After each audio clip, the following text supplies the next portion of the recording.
विस्तार से सबसे पहले बात करते हैं संसद के शीतकालीन सत्र की। जी हां, संसद के शीतकालीन सत्र का आज 9वां दिन है।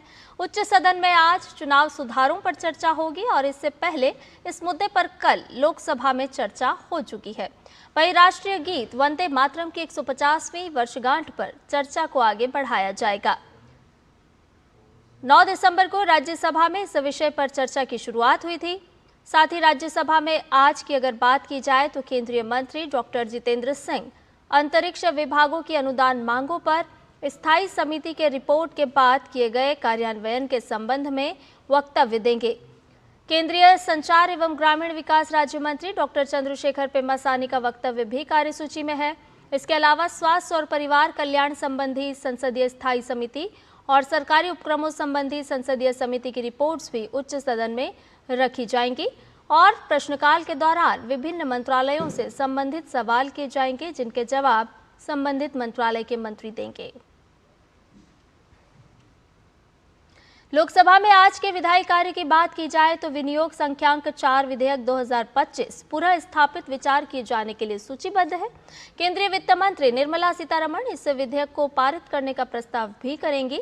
सदन में आज नियम 377 के अधीन मामले उठाए जाएंगे, तो वहीं संविधान 129वां संशोधन विधेयक 2024 और संघ राज्य क्षेत्र विधि संशोधन विधेयक 2024 संबंधी ज्वाइंट कमेटी की रिपोर्ट को पेश करने के समय को आगे बढ़ाने का प्रस्ताव रखा जाएगा। इसके साथ वर्ष 2025-26 के लिए अनुदानों की अनुपूरक मांगों के पहले बैच पर चर्चा और मतदान भी लोकसभा की कार्यसूची में सूचीबद्ध है। इसके अलावा सरकारी उपक्रमों संबंधी संसदीय स्थायी समिति और स्वास्थ्य और परिवार कल्याण संबंधी स्थायी समिति की रिपोर्ट्स सदन के पटल पर रखी जाएंगी। वहीं प्रश्नकाल में विभिन्न मंत्रालयों से संबंधित सवाल होंगे, जिनका संबंधित मंत्री जवाब देंगे।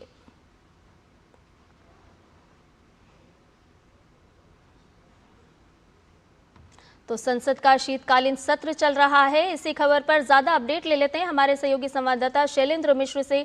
शैलेंद्र, अगर हम आज की बात करें दोनों ही सदनों की, लोकसभा की बात की जाए और राज्यसभा की बात की जाए, तो आज का दिन किस तरह से महत्वपूर्ण रहने वाला है? क्योंकि राज्यसभा में अगर हम देखें तो चुनाव सुधार पर चर्चा होगी, वहीं लोकसभा की अगर हम बात करें तो कई महत्वपूर्ण विधेयक है जिन पर आज चर्चा होनी है। देखिए, दोनों सदनों में प्रश्नकाल में हम देख रहे हैं कि कई महत्वपूर्ण सवालों के जवाब कल देखने को मिले थे। वो सिलसिला आज जारी रहने की उम्मीद है, चूंकि संसद के दोनों सदनों की कार्रवाई सहमति बनने के बाद हम देख रहे हैं कि सुचारू रूप से पिछले कुछ दिनों से चल रही है। शून्यकाल में मुद्दे उठाए जाते हैं, सांसदों को खूब मौका मिलता है जनहित से जुड़े मुद्दे पर बात करने का। आज विधायी कामकाज के लिहाज से देखें तो लोकसभा में जो अनुदान मांगों को लेकर जो बिल है, विनियोग विधेयक भी है, साथ में उस पर चर्चा होकर उसे पारित कराने की कोशिश की जाएगी।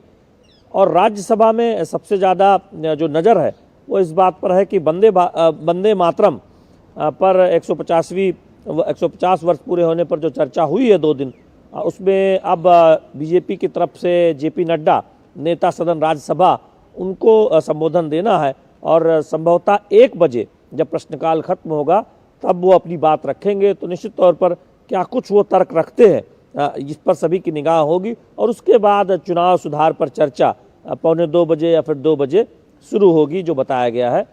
कांग्रेस की तरफ से अजय माकन, दिग्विजय सिंह, रणदीप सुरजेवाला जैसे नेताओं को वक्ता के तौर पर सामने रखा गया। अजय माकन इस चर्चा की शुरुआत कर सकते हैं।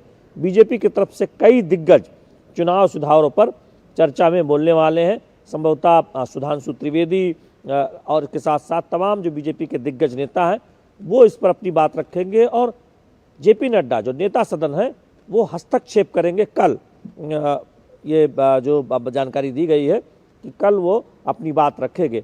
हमने देखा है कि लोकसभा में बहुत जोरदार चर्चा हुई चुनाव सुधारों पर और जिस तरह से एसआईआर को लेकर सवाल विपक्ष ने उठाने की कोशिश की, चुनाव सुधारों को लेकर सवाल उठाने की कोशिश की, उसका सिलसिलेवार तरीके से गृह मंत्री अमित शाह ने जवाब दिया और यहाँ तक कहा कि जो विपक्ष है कांग्रेस पार्टी, वो अपनी हार का दोष ईवीएम पर न मढ़े, अपने नेतृत्व पर मढ़े। यानी कांग्रेस अपनी नीतियों पर देखे, नेतृत्व पर देखे, उसकी वजह से वो हार रही है, ईवीएम की वजह से नहीं हार रही है। और तमाम उन बातों को सामने रखा कि जब जो नेता विपक्ष लोकसभा राहुल गांधी ने जिस तरह से चुनाव आयोग में नियुक्ति का मुद्दा उठाया था, उस पर हमने देखा कि कल जवाब देते हुए गृह मंत्री ने कहा कि 73 वर्षों तक तो कोई कानून ही नहीं था, सीधे प्रधानमंत्री नियुक्ति करते थे चुनाव आयुक्त की, मुख्य चुनाव आयुक्त की। तो अब जब उस पर आगे बढ़ा गया और हम जानते हैं कि जब कई सुधारों पर भी आगे बढ़ा गया है, तब अब विपक्ष को दिक्कत हो रही है। जबकि एसआईआर का जहाँ तक सवाल है, 2025 से पहले जब भी एसआईआर हुआ तब कोई दिक्कत विपक्ष को नहीं हुई थी, जब वो कांग्रेस का शासनकाल था या फिर कांग्रेस और उनके सहयोगियों का शासनकाल था। अब जब 2025 में एसआईआर हुआ बिहार में और फिर 12 राज्यों में हो रहा है, तब उनको दिक्कत हो रही है। ये हार की एक बौखलाहट है, ये बीजेपी की तरफ से कई नेताओं ने कहा और गृह मंत्री अमित शाह ने इसको सिलसिलेवार तरीके से जवाब दिया। और इसके बाद हम देख रहे हैं कि काफ़ी राजनीति भी हो रही है। जब संसद का सत्र कल का दिन हमने देखा कि कार्रवाई स्थगित हुई और उसके बाद खूब बयानों के तीर संसद भवन परिसर में और फिर नेताओं के सोशल मीडिया पर भी देखने को मिले, एक दूसरे पर आरोप लगाते हुए।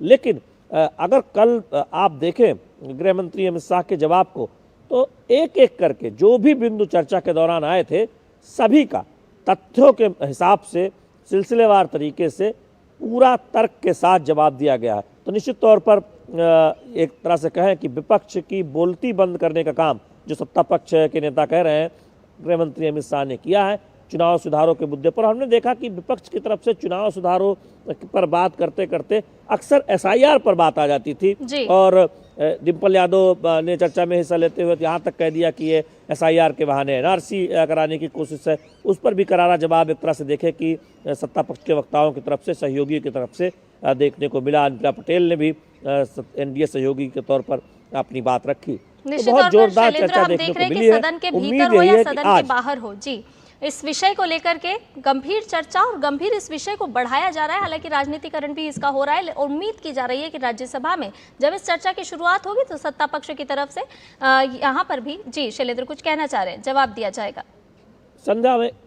संध्या देखिए, जब भी किसी विषय पर चर्चा होती है, मीडिया में, जनमानस में सत्ता और विपक्ष के खूब बयान आते हैं और जब संसद सत्र चलता है और उस विषय पर संसद के अंदर चर्चा की सहमति बनती है, तो उम्मीद यही की जाती है कि उन तथ्यों को सामने रखा जाए, इससे जनता के बीच झूठ न जाए, सच्चाई जाए, तर्कों को सामने रखा जाए। और इसीलिए जब कोई मुद्दे पर बहस होती है तो संसदीय लोकतंत्र में कहा जाता है कि स्थितियां साफ हो जाती है जब तर्कों के साथ और हमने कल देखा भी शैलेंद्र के गृह मंत्री अमित शाह ने जब अपनी बात रखी राज्यसभा में तमाम तथ्य और तर्क प्रस्तुत किए सदन में और सदन के पटल पर उन्होंने अपनी तरफ से बात रखी। बहुत बहुत शुक्रिया शैलेंद्र, तमाम जानकारी हमसे साझा करने के लिए। और इसके अलावा